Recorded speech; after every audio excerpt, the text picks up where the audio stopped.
యేసుక్రీస్తు చేసిన బోధ, యేసుక్రీస్తు మనకు ఉంచిన ఈ వాక్యానుసారమైన ఉపదేశము చాలా చాలా ప్రాముఖ్యమైనది. మనం ఎక్కువ శ్రద్ధ దాని మీదనే చూపించాలి, వాక్యం మీదనే చూపించాలి. మత్తయి సువార్త, మార్కు సువార్త, లూకా సువార్త, యోహాను సువార్తలో యేసు ప్రభు చెప్పిన వాక్యం, లేదా ఆయన ప్రసంగించిన ప్రసంగాలు, లేదా ఆయన చేసిన ఉపదేశం, ఈ వీటిని మనం ఎక్కువగా ఏం చేయాలి, ధ్యానిస్తూ ఉండాలి. అపోస్తులు చేసిన అనేకమైన పత్రికలు, వీటిని కూడా మనం చాలా జాగ్రత్తగా పరిశీలన చేస్తూ ఉండాలి. ఈ రోజులో ఎక్కువ మంది భక్తి జీవితము, వారి విశ్వాస జీవితము, వారి యొక్క ఆధ్యాత్మిక జీవితము, క్రైస్తవ జీవితము కేవలము మనుషుల యొక్క ప్రసంగాల పైన వారు ఆధారపడి జీవిస్తున్నారు.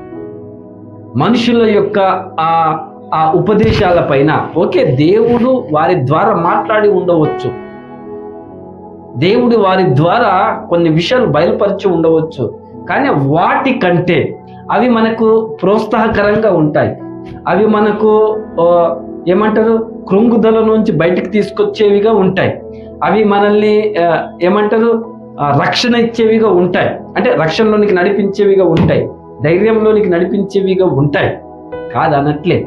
కానీ నేనేమంటానంటే వారందరికంటే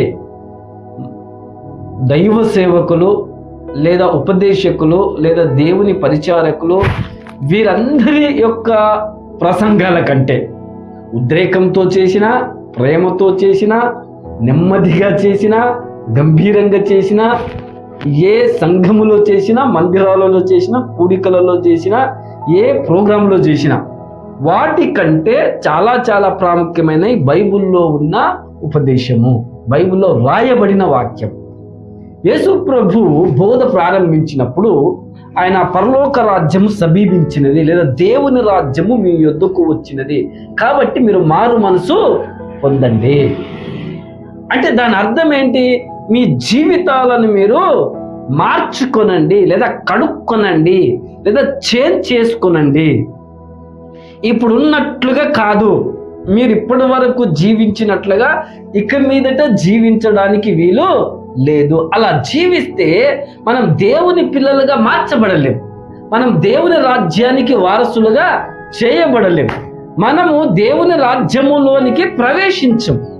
ఈ మాటలు నేరుగా సూటిగా భక్తులైన మనతోనే మాట్లాడుతున్నాయి, విశ్వాసులైన మనతోనే మాట్లాడుతున్నాయి, క్రైస్తవులమైన మనతోనే మాట్లాడుతున్నాయి. ఏదో వాక్యం తెలియని వారితో కాదు ఈ మాటలు మాట్లాడుతున్నాయి, రక్షణ పొందని వారితో కాదు ఈ మాటలు మాట్లాడుతున్నాయి, సంఘముతోని మాట్లాడుతున్నాయి. మీరు ఎలాగున్నారు, ఎలాంటి భక్తిలో మీరు ముందుకు ప్రవేశిస్తున్నారు, ఎలాంటి భక్తిలో జీవిస్తున్నారు, ఎలాంటి ఏమంటారు విలువలు కలిగి మీరు ముందుకు సాగుతూ ఉన్నారు అంటే, బయట అనేకమైన ఆచారాలు, బయట అనేకమైన విధి విధానాలు, పద్ధతులను పెట్టుకొని మీరు ముందుకు సాగుతున్నారు. ఇదే భక్తి జీవితము, ఇదే క్రైస్తవ జీవితము, అనేకమైన ప్రోగ్రాములు చేస్తూ అనేకమైన వాటిని మీరు ఫాలో అవుతూ ముందుకు పోతున్నారు. హల్లెలూయా. కాబట్టి వారికి అది చెప్తుండు, అయ్యో వేషధారులైన శాస్త్రులారా, పరిసయ్యులారా, మీరు పుదీనాలోను, సోపులోను, జీలకర్రలోను 10వ వంతు చెల్లించి ధర్మశాస్త్రంలో ప్రధానమైన విషయములను అనగా న్యాయమును, కనికరమును, విశ్వాసమును విడిచిపెట్టితిరి. కేవలము మనం ఎక్కువగా మనము ఈ సమాజంలో, ఈ మందిరాలలో, సంఘాలలో, ప్రోగ్రాములలో ఎక్కువ దేనికి మనం ప్రాముఖ్యతనిస్తున్నాము? భౌతిక సంబంధమైన వాటికే మనం ఎక్కువ ప్రాముఖ్యతనిస్తున్నాం, బయట కనిపించే ప్రోగ్రాంలకే మనం ఎక్కువ ప్రాముఖ్యతను ఇస్తున్నాం, శారీరకమైన వాటికే మనం ఎక్కువ ప్రాముఖ్యతను ఇస్తున్నాం. కానీ యేసయ్య లేదా దేవుడు కోరిన కొన్ని ప్రాముఖ్యమైన నియమాలు లేదా ప్రాముఖ్యమైన సంఘటనలు బైబిల్ గ్రంథంలో యేసు ప్రభు బోధించాడు. ఆయన ఏమంటున్నాడు అంటే, ఇక్కడ శాస్త్రులతో కానీ పరిశీలితో కానీ లేదా అక్కడ ఉన్న వారందరితో మీరు చాలా విషయాల్లో స్ట్రాంగ్గా ఉన్నారు, కానీ అసలైన విషయాలు చాలా వీక్గా ఉన్నారు, బలహీనంగా ఉన్నారు. వాటిని అసలు మీరు మర్చిపోయారు, వాటిని పక్కన పెట్టేశారు. క్రైస్తవ జీవితం అంటే ఇదే, క్రైస్తవ జీవితం అంటే ఇంతే, ఇలాగే ఉండాలా, ఇలా ఆదివారం మందిరానికి వెళ్ళి రావాలా, ఇలా కార్యక్రమాలు చేయాలా, ఇలా ఉపవాసాలు చేయాలా, హల్లెలూయా, ఇలా పండగలు చేయాలా, ఇలా మనం చేసుకుంటే చాలు. కానీ న్యాయాన్ని ఏమయ్యారు? మర్చిపోయారు, చెయ్యట్లేదు మీరెవరు. కనికరమును అసలు దాని గురించి మీకు పట్టింపే లేదు, విశ్వాసం గురించి అసలు పట్టింపే లేదు. యోహాను సువార్తలో యేసు ప్రభు బోధించిన బోధలో చాలా విలువైన, ప్రాముఖ్యమైన, మనము పాటించవలసిన ఆధ్యాత్మిక ఆత్మీయ సంగతులు చాలా ఉన్నాయి. ఓకే, దైవ సేవకులు వాటిని బోధిస్తూ ఉన్నారు, కానీ వాటిని వంట పట్టించుకోవట్లేము, వాటిని మనం వెంబడించట్లేము, చేయట్లేమేమో అని నాకు అనిపిస్తూ ఉంది. హల్లెలూయా. చేసేవారు చాలా మంది ఉన్నారు. అందుకే యేసు ప్రభు గట్టిగా ఏమంటున్నారంటే, బాబు ఫస్ట్ బయట విషయాల గురించి మీరు అంతగా శ్రద్ధ తీసుకొని అవసరం లేదు. భౌతికానుసారమైన, శరీరానుసారమైన విషయాలకే అంత పట్టింపు, లేదా వాటినే దేవుని యొక్క సత్యవాక్యములని మీరు చేయవలసిన అవసరత లేదు. ఇక్కడ ఏమన్నారు? ఒక పాత్ర లేదా ఒక గిన్నె, ఒక పల్లెము అని ఒక మనుషునికి పోలుస్తున్నాడు. పోలుస్తూ ఆయన ఏమంటున్నాడంటే 25వ వచనములో, మీరు గిన్నెయు పల్లెమును వెలుపట శుద్ధి చేయుదురు గాని బయట మాత్రమే. గిన్నెయు పల్లెమును వెలుపట శుద్ధి చేయుదురు గాని అవి లోపల, అంటే లోపల జీవితం, అంతరంగ జీవితం, ఆత్మీయ జీవితం, మనిషి యొక్క మానసిక లోపలి జీవితం ఎలాగుంది? దోపుతోను అజితేంద్రియత్వముతోను నిండి ఉన్నది. హల్లెలూయా. ఇంత భక్తి చేస్తున్నాము కదా, ఇన్ని కార్యక్రమాలు చేస్తున్నాము కదా, ఇన్ని ఈవెంట్స్, ప్రోగ్రాంలు, ఎవ్రీ ఇయర్ మనం ఫెస్టివల్స్ చేస్తున్నాము కదా, ఇంత పరిచర్య విస్తరిస్తూ ఉంది కదా, ఇంత యూట్యూబ్లో, టీవీలలో, వాట్సాప్లో, ఫేస్బుక్లో, ఇన్స్టాగ్రామ్లలో కూడా మనం వాక్యం వింటూ ఉంటున్నాము కదా, ఎప్పటి నుంచో క్రైస్తవులుగా ఉంటున్నాము కదా, ఎప్పటి నుంచో మందిరాలకు వెళ్తున్నాం కదా, ఎప్పటి నుంచో వాక్యం వింటున్నాం, వాక్యం బోధిస్తున్నాము కదా, మన భక్తి జీవితాలు, కార్యక్రమ జీవితాలు మనకు ఉన్నాయి కదా. మరి ఎంతవరకు మనము న్యాయము, వాక్యములో ఉన్న న్యాయము, వాక్యములో యేసుప్రభు చూపించిన కనికరము, యేసుప్రభు చెప్పిన విశ్వాసములో మనం ఉన్నాం అంటే మన గిన్నె, అందరు చెప్పండి, మీరు బయటనే శుద్ధీకరణ పొందుతున్నారు, బయటనే ఎక్కువ ఇంట్రెస్ట్ చూపిస్తున్నారు, బయటనే ఎక్కువ పట్టించుకుంటున్నారు, బయటనే ఎక్కువగా మీరు ఏం చేస్తున్నారు? మెరుగులు దిద్దుకుంటున్నారు. కానీ గిన్నె లోపల వెలుపల దోపుతోను ఈ ఆజ్ఞలలో, ఏ ఆజ్ఞలు? కింద యేసు ప్రభు చెప్పిన ఆజ్ఞలు కొన్ని ఉన్నాయి. ఈ ఆజ్ఞలలో మిగుల అల్పమైన ఒకదానినైనను, అంటే ఏ చిన్న ఆజ్ఞ అయినా కానీ, ఒకటి చేస్తాను, ఒకటి చెయ్యను, ఇది నాకు ఇష్టము, అది నాకు ఇష్టం లేదు, ఇలా జీవిస్తాను, అలా జీవించను, ప్రార్థన చేస్తాను, ఉపవాసం చేస్తాను, కానీ న్యాయంగా మాత్రము ఉండను, కనికరంగా మాత్రము చూపియను, విశ్వాసంతో మాత్రము ఉండను. ఒకదానినైనా మీరకుండా, మళ్ళీ ఇక్కడ ఏమంటే బోధించేవారు ఫస్ట్ వాటిని చెయ్యాల, అలాగ చెయ్యమని ప్రజలకు బోధించాలా. నువ్వు ఓన్లీ చెప్పడం మాత్రమే కాదు, నువ్వు ఫస్ట్ వాటిని ఏం చేయాలా? పాటించాలి, అనుసరించాలి, గైకొనాల. హల్లెలూయా. కాబట్టి ఆయన ఏమన్నాడు? బోధించువాడెవడు అంటే వాటిని గైకొనేవాడు పరలోక రాజ్యంలో గొప్పవాడు అనబడును, కానీ గైకొనేవాడు పరలోక రాజ్యంలో అల్పుడు అనబడును. కాబట్టి ఆయన ఏమంటాడంటే, శాస్త్రుల నీతి కంటేను పరిచయుల నీతి కంటేను మీ నీతి అధికము కాని ఎడల మీరు పరలోక రాజ్యంలో ప్రవేశింపరని మీతో చెప్పుచున్నాను. అంటే ఆ 10 ఆజ్ఞలు ఇచ్చాడు కదా దేవుడు, దాంట్లో ఒక ఆజ్ఞ ఇది. ఏది? నరహత్య చేయకూడదు. నరహత్య చేస్తే ఏమైతుంది? విమర్శకు లోనవుతాం. దేనికి లోనవుతాము? అంటే నరహత్య చేసే ప్రతివాడు తీర్పులో దేవుని సింహాసనం ఎదుట నిలబడితే తీర్పు తీర్చబడతాడు, విమర్శించబడి తప్పు మోపబడి శిక్షను అనుభవిస్తాడు. అంటే నరకానికి వెళ్తాడు. ఎక్కడికి వెళ్తాడు? నరకానికి వెళ్తాడు. అదే కదా, నరహత్య చేస్తే వాడికి ఏముంటది? విమర్శ ఉంటది, న్యాయ తీర్పు ఉంటది, దేవుని శిక్ష, దేవుని ఉగ్రత వాడి మీద ఉంటది. ఇక్కడ అదే చెప్తున్నాడు యేసు ప్రభు చెప్తున్న మాట. ఇది ఎవరు చెప్తున్న మాట? నేను అందుకంటున్నా, యేసు ప్రభు చేసిన బోధనే మనకు చాలా ప్రాముఖ్యం. నేను చేసేది కాదు, ఎవరు చేసేది కాదు, మనం చేసేది కాదు. నేను ఏదో ఉద్రేకంగా ఏదో గంభీరంగా చెప్పినంత మాత్రం అది నిజమని కాదు. ఇక్కడ నరహత్య చేస్తేనే విమర్శకులోనవుతారు, శిక్ష పొందుతారని మనకు ధర్మశాస్త్రం చెప్పింది, ఆజ్ఞల్లో ఒకటి ఉంది. కానీ యేసుప్రభు అంటే నేనేం చెప్తున్నానో తెలుసా? సహోదరుని మీద కోపవాడు ప్రతివాడు. క్రైస్తవ జీవితానికి కొన్ని విలువలు ఉన్నాయి, కొన్ని ప్రమాణాలు ఉన్నాయి. యేసుప్రభు చెప్పిన అతి ప్రాముఖ్యమైన సంగతులు బైబిల్ గ్రంథంలో ఉన్నాయి. వాటిని మనం ఆలోచించట్లే, పట్టించుకోవట్లే, ధ్యానించట్లే, గ్రహించట్లే. ఒకరిని చూసి ఒకరు, వారు వెళ్ళారని నువ్వు వెళ్ళడం, వారు చేశారని నువ్వు చేయడం, వారు మునిగారని నువ్వు మునగడం. నీకు అంతరంగంగా ఒక మార్పు, నీకు అంతరంగంగా ఒక పశ్చాత్తాపము, నీవు పాపివని, నీవు పొరపాటు చేశావని, నీవు తప్పిదములో ఉన్నావని, నీవు చీకట్లో ఉన్నావని నీకు గ్రహింపు కలిగినదా? నరహత్య చేస్తే విమర్శకు లోనవుతారని పూర్వీకులు చెప్పారు. కానీ నేనేం చెప్తున్నాను? సహోదరుని మీద కోపపడు ప్రతివాడు.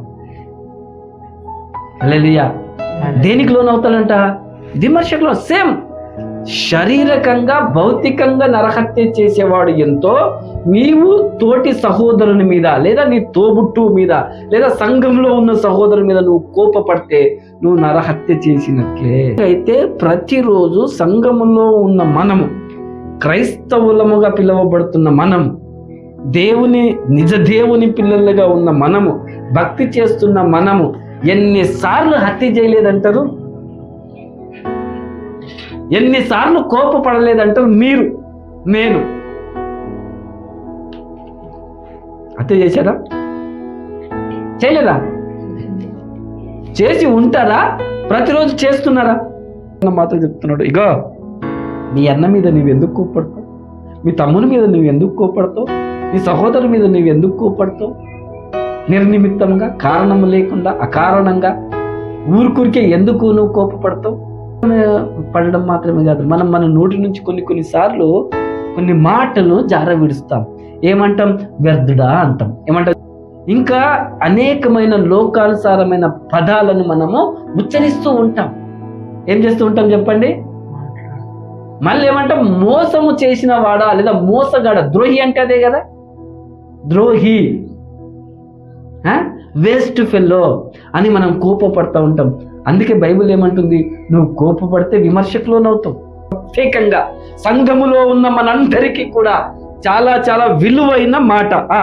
కావున నీవు బలిపీఠమునొద్ద అర్పణము అర్పించుచుండగా నీ మీద నీ సహోదరునికి విరోధమేమైనా కలదని అక్కడ నీకు జ్ఞాపకము వచ్చిన ఎడల అక్కడ బలిపీఠము ఎదుటనే నీ అర్పణ విడిచిపెట్టి మొదట వెళ్ళి నీ సహోదరునితో సమాధాన పడము, అటు తర్వాత వచ్చి నీ అర్పణము అర్పింపుము. మళ్ళీ కిందికి, నీ ప్రతివాదితో నీవును త్రోవలో ఉండగానే త్వరగా వానితో సమాధాన పడము, లేని ఎడల ఒకవేళ నీ ప్రతివాది నిన్ను న్యాయాధిపతికి అప్పగించును, న్యాయాధిపతి నిన్ను బంట్రోతుకి అప్పగించును, అంతట నువ్వు చెరసాలలో వేయబడదు, కడపటి కాసు చెల్లించు వరకు అక్కడ నుండి నువ్వు వెలుపలికి రానేరవని నీతో నిశ్చయముగా చెప్పుచున్నాను.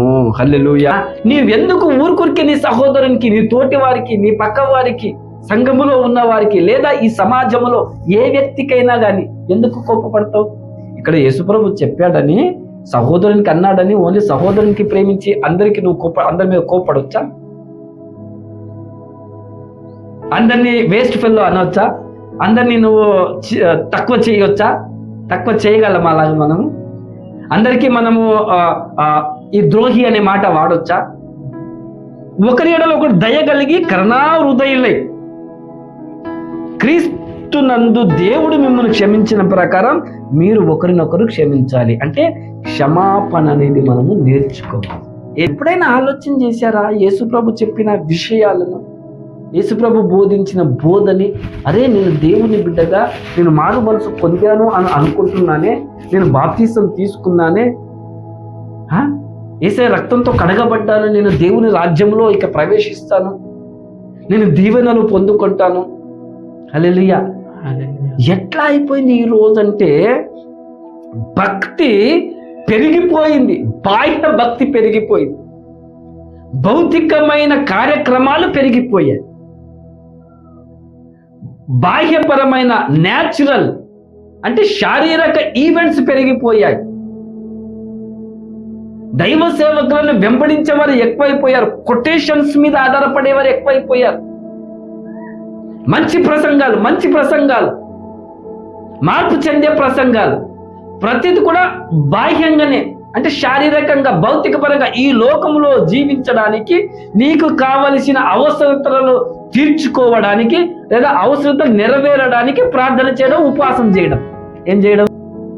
ఈ రోజుల్లో మందిరాలకు వెళ్ళే క్రైస్తవులు, బాప్తిస్మాలు తీసుకున్న క్రైస్తవులమైన మన సంఘాలలో ఎంతమంది మీ వ్యక్తిగత జీవితంలో, ప్రతిరోజు జీవితంలో మీరు ఈ విషయంలో ఎంత సజావుగా ఉన్నారు, ఎంత ఒప్పుదలలో ఉన్నారు?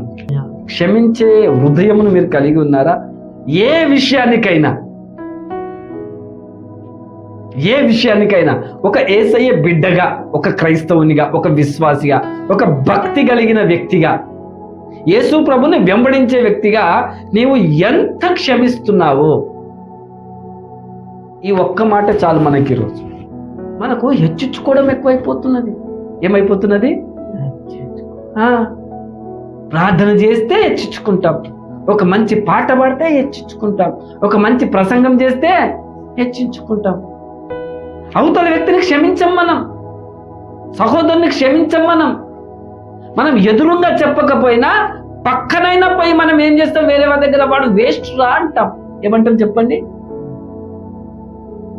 ఒక చిన్నగా ఏదో వాడు తెలిసి తెలియక నీ పట్ల కొంచెం వేరుగా ఉంటే వాడు నన్ను మోసం చేశాడు రా అంటావు. నువ్వు ఏమంటావు చెప్పండి? వాడు నాకు ద్రోహం చేశాడు రా అంటావు. హల్లెలూయా. ఇస్కరియోతుకు యేసయ్య అన్నాడా ద్రోహి అని అన్నాడా? మోసగాడా అని అన్నాడా? క్షమించలేని తత్వము, ఓపుకోలేని తత్వము, సర్దుకోలేనటువంటి తత్వము, ప్రేమించలేనటువంటి తత్వము, అంగీకరించినటువంటి తత్వము, ఈ విషయాలన్నీ కూడా ఇంకా మన హృదయములోనే ఉంచుకొని ఈ లోకానుసారమైన అనేక విషయాలు, ఇతరులు చేసే విషయాలన్నీ కూడా, వాక్యానికి వ్యతిరేకమైన విషయాలన్నీ కూడా మన మనసులో, మన హృదయంలో, మన ఆలోచనలో ఉంచుకొని మనం బైబిల్ పట్టుకొని మందిరానికి వెళ్ళి మోకాళ్ళ మీద ఉండి ప్రార్థన చేసి, ప్రసంగము విని ప్రసంగము చేసి, బాప్తిస్మం తీసుకొని ఈవెంట్లు చేసుకుంటూ పోతే దేవుడు సంతోషిస్తాడా? దేవుడు మనల్ని ఇష్టపడతాడా? అరే ఇప్పటి వరకు నువ్వు ప్రార్థన చేస్తేవే, ఇప్పటి వరకే చక్కగా పాటలు పాడుతీవే, ఇప్పటి వరకు నువ్వు ప్రసంగం చేస్తేవే, ఇప్పటి వరకు తెల్ల బట్టలు వేసుకుంటేవే, ఆదివారం ఎప్పుడు మిస్ కావే, కానీ ఇంటి బొంగనే నీ సహోదరుని మాత్రం నువ్వు క్షమించకపోతేవే, దుర్భాష ఆడితివే, కొంచెం కనికరం కూడా చూపకపోతేవే ఒక విషయంలో, ఏ విషయమైనా కానీ. హల్లెలూయా. సంఘాలలో, మన సంఘాలలో ఈ విషయంలో ఎలా ఉండి ఉండవచ్చు? నిజంగా మనం మారుమనసు పొందామా? నిజంగా వాక్యానుసారమైన భక్తి జీవితమే జీవిస్తున్నామా? వాక్యానుసారమైన క్రైస్తవ జీవితమే జీవిస్తున్నామా? నువ్వు ఆశీర్వదించబడాలని నీకు ఆశ ఉంది, దేవుడు కూడా నిన్ను ఆశీర్వదించాలనుకుంటున్నాడు. వృద్ధిలోనికి రావాలని నీకు ఆశ ఉంది, దేవుడు కూడా నిన్ను వృద్ధిలోనికి తేవాలని కోరుతున్నాడు. మంచి జీవితం జీవించాలని నీకు ఆశగా ఉంది, దేవుడు కూడా మంచి జీవితం నువ్వు జీవించాలని కోరుతున్నాడు. కానీ నువ్వు ఎక్కడ శుద్ధీకరించబడాలి? మొదటగా అంతరంగంగా శుద్ధీకరించాలి కదా, అంతరంగంగా నువ్వు కడగబడాలి కదా, అంతరంగంగా నువ్వు మార్పు చెందాలి కదా. చెందితే బయట అదే ఆటోమేటిక్గా అన్ని విషయాలు ఏమైపోతాయి? మారిపోతాయి. అందుకే యోహాను పత్రికలో చెప్పలేడా యోహాను, ప్రియుడా నీ ఆత్మ వర్ధిల్లుతున్న ప్రకారం నువ్వు అన్ని విషయాల్లో వర్ధిల్లుచు సౌఖ్యంగా ఉండవలనని నీ కొరకు నేను ప్రార్థన చేస్తున్నాను. అంటే మనం సౌఖ్యంగా వర్ధిల్లుతూ ఉండాలంటే మొదటగా ఎక్కడ కడగబడాలా? అంతరంగంగా కడగబడాలి. మీరు అన్నీ చేస్తున్నారు కానీ అసలైంది మర్చిపోతున్నారు. హల్లెలూయా. చెప్పాను కదా మీకు, అన్నీ చేస్తున్నారు, పాటలు పాడుతున్నారు, వాయిద్యాలు వాయిస్తున్నారు, ఆఫరింగ్లు ఇస్తున్నారు. ఏమి ఇస్తున్నారు? ఆఫరింగ్లు ఇస్తున్నారు, భోజనాలు పెట్టిస్తున్నారు, ఫ్యాన్లు ఇస్తున్నారు, స్వార్థకు డబ్బులు ఇస్తున్నారు, అన్నీ చేస్తున్నారు. కానీ ఏమైతున్నది? న్యాయమును, కనికరమును, విశ్వాసమును మీరు మర్చిపోయారు. హల్లెలూయా. కొంచెం కూడా కనికరాలు లేవు, కొంచెం కూడా న్యాయం అనేది లేదు.